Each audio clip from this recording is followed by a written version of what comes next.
Hello mga ka-farmers, welcome back to my channel. Ngayon lang tayo nakapag-vlog muli dahil ang rason niyan ay sasabihin ko sa inyo mamaya.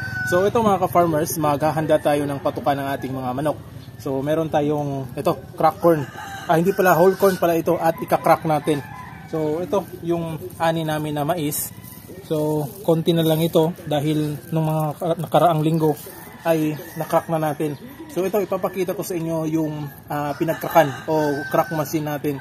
Dahil nung una kasi pumunta ako dun sa Agribit, 10 pesos per kilo yung pagpapakrak ng crack corn, yung mais na ito, yung whole corn.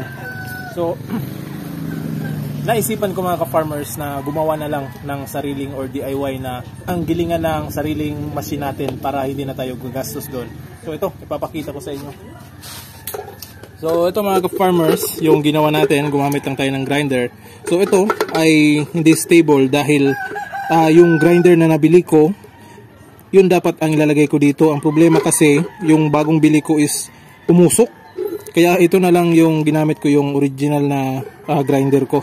So mumurahin kasi yung nabili ko, kaya ito na lang, kaya hindi magkakasya. So yan, yung lata lang ito ng mixed fruit. So nilagyan natin ng parang blade doon sa loob, at yan yung magsisilbing crack corn, magkakrak ng mais. Alright, so ito, at ito, gagamit din tayo ng para sa tenga natin para hindi malakas kasi yung ingay nito mga ka-farmers. So para hindi tayo mabungol. Alright, let's go. So ito, kukuha lang tayo ng tigta-tatlong takal nito. Lalagay natin dito.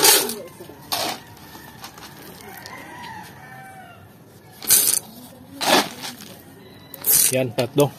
Tapos papaandarin na natin. Alright.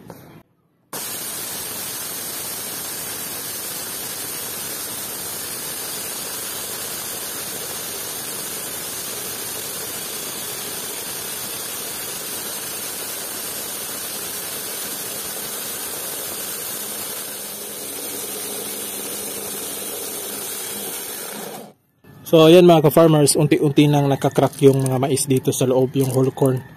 So ayan o. So, ay dadagdagan pa natin ito dahil hindi pa masyadong crack yung iba. So, let's go.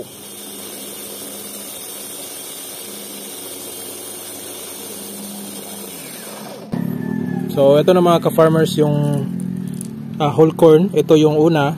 Yan. At ito na siya ngayon. So, ito yung i-mix natin sa patuka sa ating mga manok. Alright. Mga ka-farmers, natapos na natin i-crack yung whole corn. So ilalagay muna natin dito.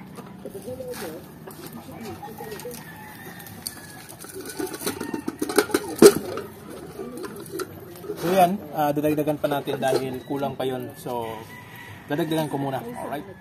Ito mga ka-farmers, yung na-crack natin na mais. Ito yung imimix natin ay layer crumble. So ayan. So ito ay pampaitlog ng mga manok. So imimix natin dito sa mais para makatipid na tayo. So ito, imimix natin. 50-50 yung ratio nito. Uy, pagulot.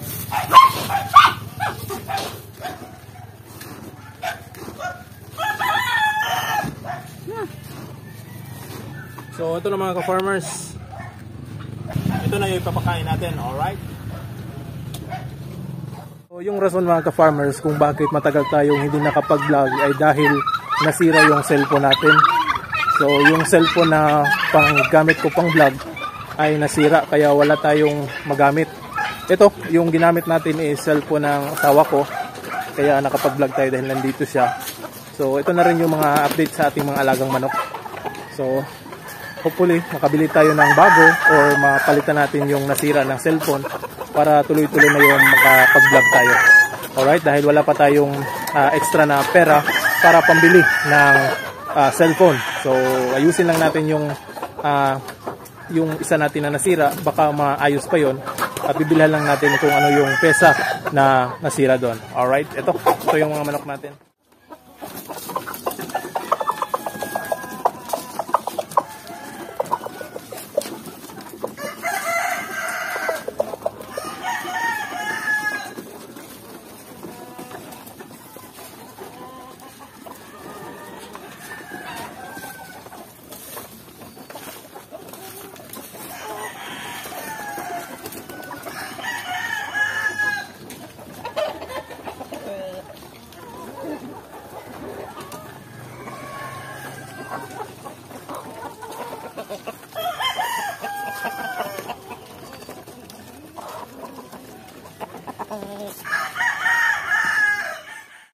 So ito yung mga white leghorn natin mga ka-farmers. So nakolekta na natin yung mga itlog nila. Palaging nangingitog ito araw-araw. So ito yung iba nating white leghorns dito. So medyo makalat dito. So ito yung iba nating mga alagang manok dito. Yan, yung ginawa nating fly pen sa mga manok nating panabong. Yan, at ito, magpapakain tayo ng mga manok. Alright. So ito rin yung pabo natin mga ka-farmers. Yan, malalaki na sila. Yan, nagugutom na. So hindi pa natin nagawa ng tulungan yan. Farmers, hopefully ay maayos na yung cellphone natin na nasira. At makapag-vlog ulit tayo. So matagal na rin tayong hindi nakapag-upload dito.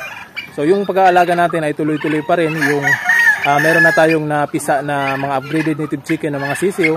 Baka sa susunod na vlog natin yun i-feature yung mga sisiyo natin na upgraded. So meron tayo dito, marami yung sisiyo natin. So papalakihin natin yon at hopefully ay mas mabilis silang lumaki para mabenta natin agad. Alright, so yun lang mga ka-farmers. At sa mga nag-aantay sa video natin, so ito na. So baka tuloy-tuloy na ito kapag maayos yung cellphone natin na nasira. Alright, so maraming salamat mga ka-farmers at hanggang sa muli, happy farming! Woo!